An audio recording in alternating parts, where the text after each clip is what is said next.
அனைவருக்கும் வணக்கம். இன்று எங்கள் பள்ளிக்கு வருகை புரிந்துள்ள தமிழ் ஐயா தீர்வாளர் காமராசர் அவர்களுக்கும் மற்றும் புலவர் கோவிந்தசாமி ஐயா அவர்களுக்கும் எங்கள் பள்ளியின் சார்பாக ஆசிரியர்கள் சார்பாகவும் வருக வருக என வரவேற்று மகிழ்கிறோம்.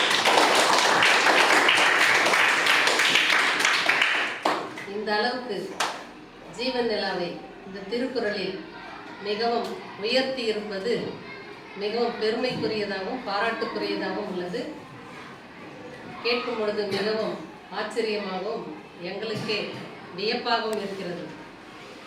எந்த அதிகாரத்தில் எந்த குறளை கேட்டாலும் இவ்வளவு தெளிவாக சொல்லும் அளவிற்கு அவர்களை உருவாக்கி இருப்பது ஐயாவையே சாரும். அந்த வகையில் ஐயா அவர்களுக்கு நம்முடைய பள்ளியின் சார்பாக நன்றியையும் வாழ்த்துக்களையும் தெரிவித்துக் கொள்கிறோம். நன்றி.